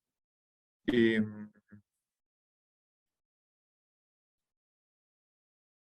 entonces sí, sigo pudiendo hablar de conciencia y sigo remitiéndome a lo concreto y sigo recurriendo a la práctica. Y en eso lo puedo unir ahí a cómo él reivindica en este texto, cómo se reivindica en este texto la experiencia. Y es algo que es todo lo contrario de la abstracción, esa abstracción a la que nos elevan de forma muy, muy práctica, que es la de distanciarnos, separarnos, no evitar que entremos en contacto y ser ellos la única opción, así, la única forma de vida. Y entonces, pues sí, pues hay algo estamos recurriendo ahí a la teoría, estamos recurriendo a la historia y por eso yo no dejaría de ser benjaminiano o tirar de ahí, no sé. No sé si he entendido del todo la crítica como que hacías a la filosofía de la historia en Benjamin. sí. Como decía, ¿no? No es en absoluto una manera de arrojar a Benjamin en su singularidad, ¿no? Sino sí me parece que rechazar la salida mesiánica, ¿no? La salida mesiánica como una salida que depende necesariamente de cierta filosofía de la historia. Pero si estamos hablando de un colapso de la filosofía de la historia moderna, Entonces a mí me parece que el mesianismo también, ¿no? El mesianismo también, así como la categoría de revolución, debe entenderse como elementos de esa tradición, de esa herencia, ¿no? Y que buscar ahí, por lo menos en una primera instancia, buscar ahí fuentes, una fuente de salida, no nos ayuda mucho a avanzar, ¿no? Pero iba a decir algo más y ahora se me ha escapado, ¿no? Incluso uno pudiera decir que las revueltas contemporáneas o la revuelta experiencial, como le llamó este sociólogo francés, ¿no? Lianos, aparecen como novedad justamente porque no tienen el componente no tienen las condiciones o los ingredientes de la revolución moderna, ¿no? Obviamente los más obvios son pues el liderazgo, el partido, la figura carismática, ¿no? La doctrina y la comprensión, digamos, dialéctica de las fuerzas, ¿no? Pero más allá de todo eso, que es lo más obvio, y ligándolo a la discusión que estamos teniendo, ¿no? Lo más interesante de las revueltas experienciales es que se posicionan contra lo social, ¿no? En contra de lo social, pero sin una apelación a una especie de moral natural. Y con esto quiero decir lo siguiente, ¿no? Bueno, primero, por eso el lema en Chile fue evasión, ¿no? Evasión de todas las estructuras y de todas las infraestructuras de la estructuración social, ¿no? No fue un ataque al Estado necesariamente, ¿no? Sino fue buscar evadir, ¿no? Como, bueno, Rodrigo ya no está acá, pero Rodrigo le llama esto los checkpoints, ¿no? Los nudos, ¿no? Los nudos o los puntos de inflexión que organizan las infraestructuras de los flujos sociales, ¿no? O sea, hay una destitución de lo social, no emerge como una voluntad social para conquistar el aparato del Estado, pero uno pudiera pensar también, ¿no? Que otra tradición de la revolución, si pensamos en Saint-Just, ¿no? Que en otra ocasión hemos discutido, Saint-Just aparece como como un crítico de lo social, pero en función de los derechos naturales o una especie de naturalismo innato. Me parece que la conspiración no es tampoco de un índole moral. Obviamente, no lo es, ¿no? Entonces aquí la conspiración aparece como una tercera figura, que no es ni la revolución social, que extendería derechos o conquistaría el Estado, pero tampoco es una revolución antisocial que buscaría sedimentar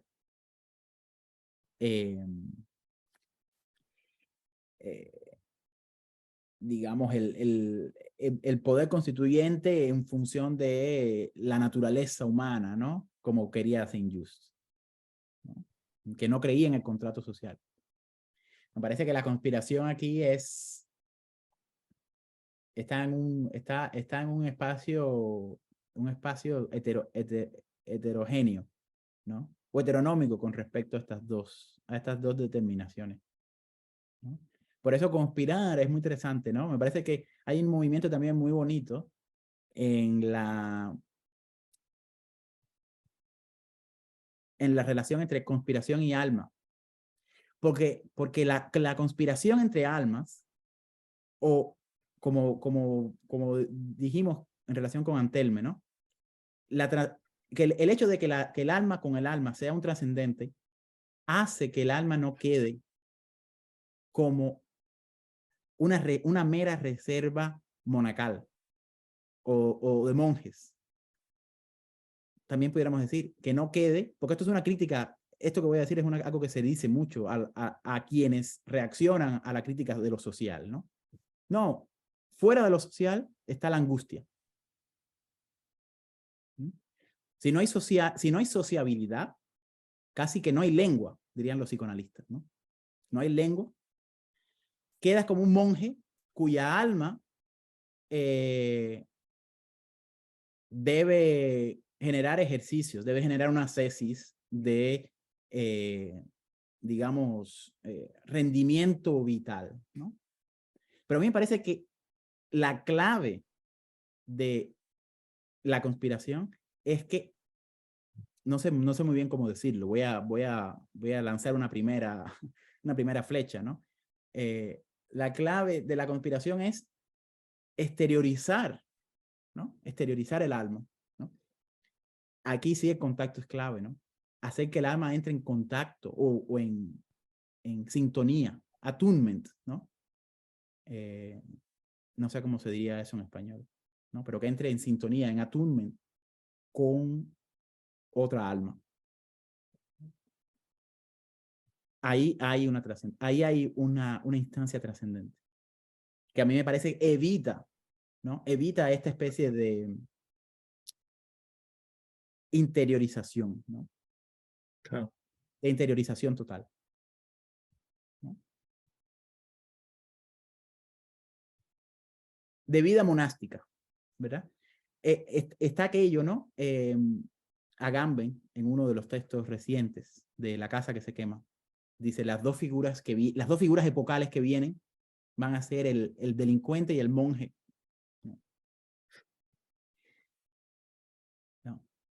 No sé qué pensaría si decimos que el conspirador puede ser una tercera figura, ¿no? El conspirador no es ni un delincuente. Bueno. Lo han En primera criminalizado. instancia, ¿no?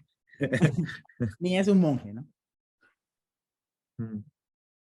Sí, está bonito, como lo has dicho. No puede quedar encerrado en uno, y eso también es parte del proyecto del individualismo liberal burgués. Y entonces uno no es nada sin el otro.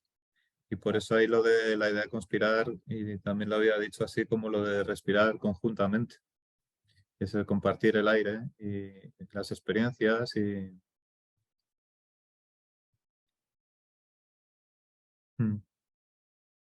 Sí, por ahí va, sí.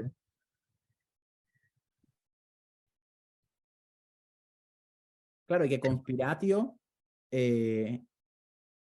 hasta donde yo sé, ¿no? Pero es interesante que una de las personas, ¿no? Que conocemos, que se haya percatado o haya dicho algo en relación con la conspiratio, anteriormente haya sido el ex sacerdote Iván Illich, ¿verdad? En su testimonio, en su testimonio final sobre los ríos al norte del futuro, donde él dice, ¿no? Que ¿no? Esto que hablábamos, la conspiratio se volvió una obligación y un deber en la economía y en la administración eclesiástica, pero que en un inicio la conspiratio era el beso, ¿no? El beso en proximidad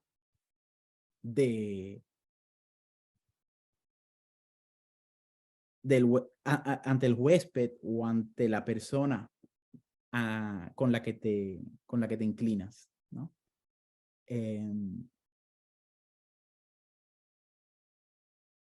A mí me parece que esa dimensión de la conspiración demuestra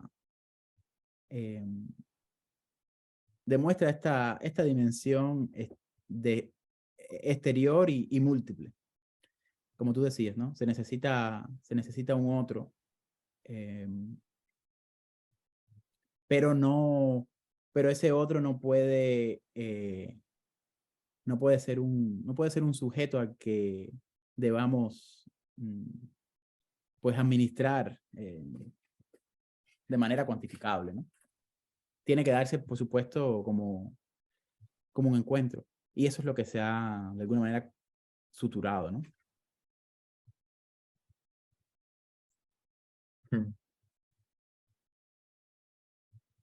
Sí, eso es lo que se busca evitar, ¿sí?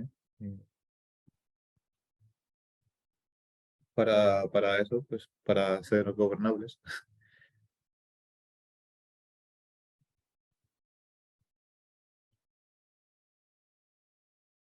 No sé qué más se te ocurra, así que a mí no. No sé si te queda algo. Bueno, obviamente pudiéramos seguir por mucho más, pero Sí, el texto es muy rico en un montón de cosas que se podía seguir profundizando. Lo de la metrópoli que has estado diciendo también es muy oportuno por ese manhattanismo que hay. Por lo de, ¿qué más se podríamos decir? Lo de, hay un capítulo ahí con lo de los nudges, ¿cómo se dice en inglés? Nudges, ajá, que sí. está muy, muy interesante. Con eso, por ejemplo, de que no se nos obliga, pero se nos orienta hacia una única posibilidad de actuación social. Sí, eso es fascinante y nos llevaría por pues una línea mm, muy curiosa y muy interesante que tiene que ver con el creador, de alguna manera, ¿no? Del nudge, Ah, del empujoncito, pero que yo me iba a referir a esto, pero al final no dio tiempo, ¿no? Pero que irónicamente parece ser como una especie de conspiración de segundo grado, ¿no? Pero da la casualidad que este propio autor, ¿no? Que es profesor de Derecho en Harvard, junto con un colega de él, que hoy en día es una figura, eh, no sé cómo llamarle, ¿no? Pero de aceleración del constitucionalismo y de la legalidad. Ambos son juristas del Estado administrativo, que al final del día es administración social, ¿no? sí. Pero bueno, lo que quería decir es, ellos dos escribieron en su momento, hace una década atrás, un artículo sobre cómo el Estado o cómo los gobiernos deben enfrentar las teorías conspirativas, ¿no? Eh, Eso no lo conozco. sí, eh, eso lo pasé por mail, creo, ¿no? O te lo envío. Pero Ah, Sunstein y Vermeulen tienen este artículo sobre las teorías conspirativas en el que ellos, bueno, dan una solución, ¿no? Que uno puede tomar muy a la ligera. En lugar de intentar falsificar la conspiración, que en realidad tiene, ellos le llaman una discapacidad epistemológica y no puede ser combatida con la verdad, ¿no? Algo similar decía por ahí, ahora que lo pienso, algo casi que idéntico decía eh, el filósofo español Carlos Fernández Liria para defender el populismo en la primera etapa de Podemos, ¿no? Decía que no se podía combatir una mentira con una verdad y por lo tanto había que jugar el juego del populismo, ¿no? Había que jorobar el bastón por el otro lado, decía citando a Lenin. Pero bueno, lo interesante es que aquí vemos una de las piezas o una de las técnicas más interesantes, a mi parecer, de la gobernabilidad cibernética, ¿no? Mira, otro aspecto que no hemos tocado, que sí. es que es la función de la optimización. Es decir, en lugar de combatir un mal o una amenaza en lo social, lo que la nueva racionalidad postclásica o postliberal dice, no, dejemos que esos efectos tengan lugar en lo social, intentemos administrarlo de otra manera, optimizarlo de otra manera, ¿no? Organizar los riesgos de otra manera. Y bueno, digamos que la lógica del empujón o del nudge va hacia una táctica psicológica social parecida, ¿no? Sí,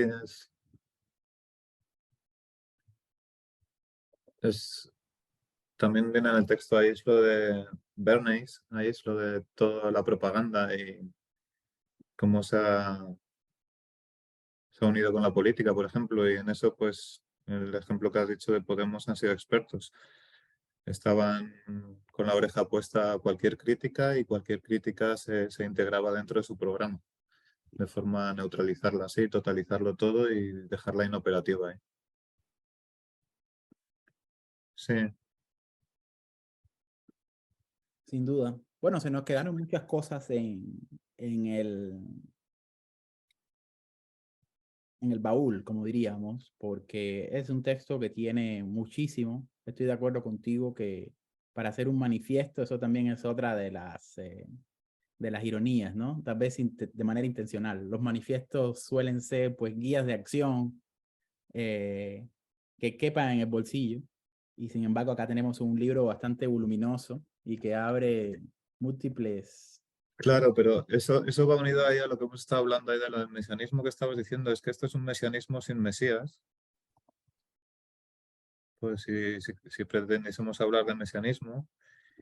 Y también, por ejemplo, a diferencia de los textos a los que estáis haciendo referencia del comité, el comité iba como muy dirigido a cierto sector que mantenía una práctica. Y, por ejemplo, con la publicación de este texto y a través de otra editorial y una editorial comercial gigante, eh, y la forma de expresarlo todo y de argumentarlo, de formar, todo eso ya va dirigido a otro tipo de personas. Y, y ahí hay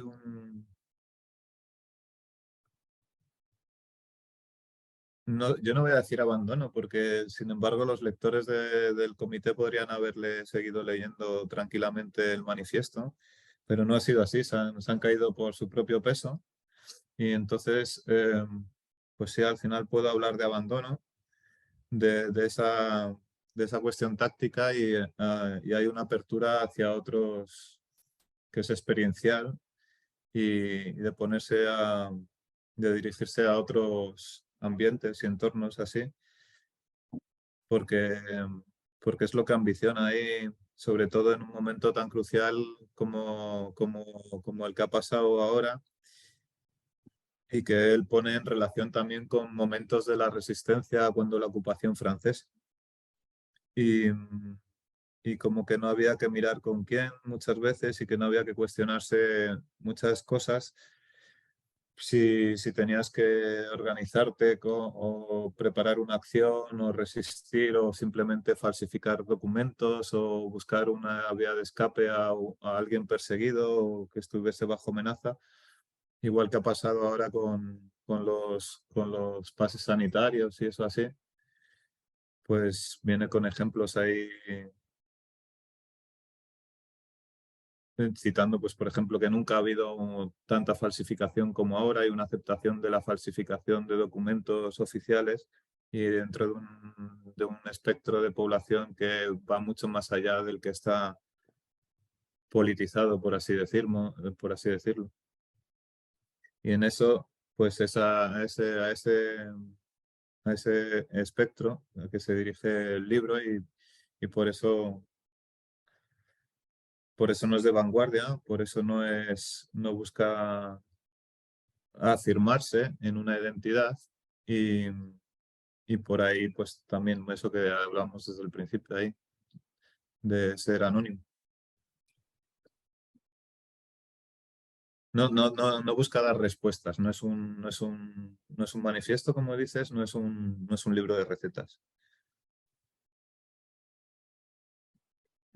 Así es. Y creo que un poco para afinar otra pequeña distinción que habíamos hecho, ¿no?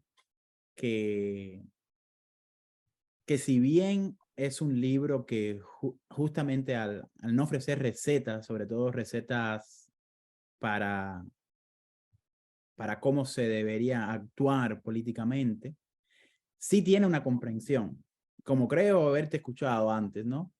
Hace un rato, cuando dijiste, pues, en un momento mencionaste la teología política. Y iba a decir, bueno, hay una diferencia entre rechazar las recetas de la acción o incluso de la militancia política, entendida modernamente, y sin embargo, tener muy claro o intentar hacer el esfuerzo de comprensión para establecer una frontera entre ellos y nosotros. Y en esa frontera ahí hay un principio de lo político, aunque no sea una cuestión de cómo actuar políticamente. Pero el concepto de lo político, que es propio de la teología política, me parece a mí que se mantiene ahí. Es decir, no todo es igual, ¿no? En el momento de la ruina civilizatoria, ¿no? Hay un esfuerzo por establecer, ¿no? El nosotros y un ellos que se define como genéricamente como los ingenieros o los administradores de los dispositivos en curso, ¿no?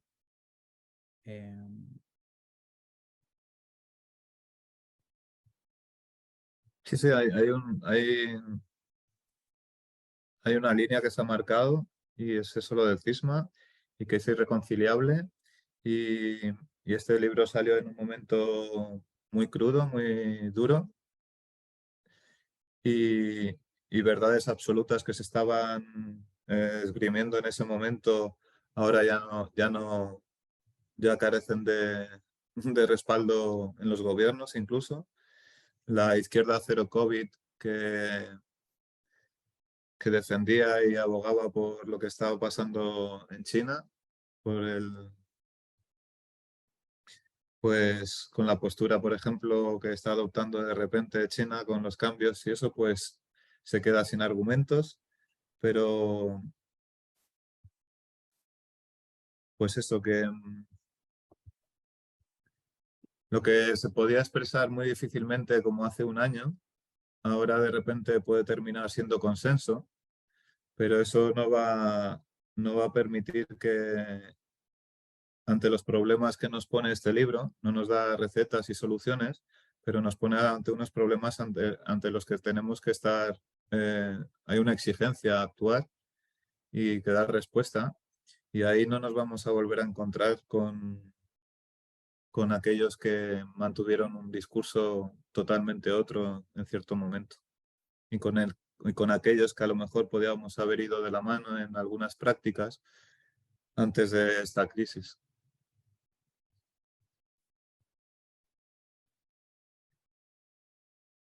Y, y sí, no sé. Y por eso se trata, con este libro también está bonito ahí con lo que has dicho ahí también de lo de Chile y como has hablado de lo de la evasión. Se trata sobre todo es el objeto y es el objeto principal de la apuesta destituyente. Se trata de no repetir el drama de las revoluciones. Se trata de no presentarse de forma constituyente porque ya hemos visto de forma dramática cómo terminan esos ciclos y terminan siempre en lo constituido. Y no sé, no hay que salir de ahí, no, no hay salvación, pero se trata pues eso, de evadir y salirse fuera de esas lógicas. Y en eso es como la huelga que teoriza Benjamin, que es ese momento de suspensión. Y eso es lo que hay que perseguir. Y no vale solo con ausentarse con eso, sino pues que también hay que de forma activa, no simplemente solo poniéndose al margen o apartándose. Totalmente. Y creo que lo que dices elabora un poco para mí una de las sorpresas, ¿no?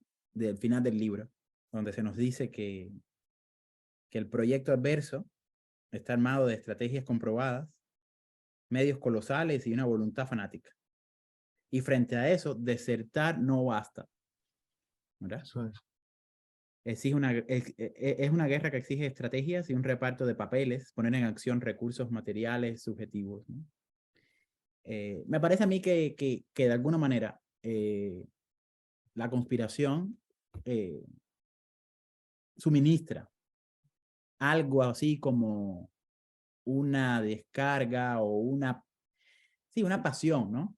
En lugar de la pasión como exposición, donde donde la salida no es meramente la interioridad, ¿no? Lo que tú llamaste anteriormente esa especie de privacidad de la civilización burguesa, o una deserción que yo me atrevería a llamar una deserción comunitaria. Esa es otra de las palabras que no aparece en el libro y que, bueno, nos llevaría también mucho tiempo para discutirlo, ¿no? Pero no hay de la misma manera que no hay un interés por favorecer las razones para el actuar político. No hay acá ninguna fantasía por la forma comunitaria, como excepción a la socialización. En todo caso, como algunos amigos le han llamado, ¿no? Pueden haber procesos de comunización, pero no una comunidad, ¿no? Otro de los fetiches de nuestra época, ¿no? Sí. Eso. El asamblearismo, por ejemplo, o aquello de ocupar las plazas y que se quedó en nada. Por eso mismo se fetichizó, sí. Claro. No, y que remite la estructura de la comunidad más allá de su sabor teológico cristiano, remite a una estructura de consentimiento, de participación directa, de obligación, es decir, de categorías que, a pesar de su minimalismo, reúnen todas las cualidades que vemos en aquello que está en ruina, ¿no? Que es la propia sociedad moderna. Pero bueno, me parece que es un buen lugar para terminar. No sé si quisieras agregar algo más o... No, hemos hablado, hemos dicho muchísimas cosas y bien. Una pena que no haya habido más participantes, o sea, para haberlo hecho más plural, más, sí, pero bien. Y a ver si le resulta interesante a alguien que esté con la lectura y pueda animar otros debates y eso. Y a ver qué pasa con las traducciones en Estados Unidos, en inglés, y a ver qué resulta de todo esto. Sí. En Estados Unidos, dado la completa moralización de la izquierda, ya me puedo imaginar las reacciones una vez que el libro salga en mayo, ¿no?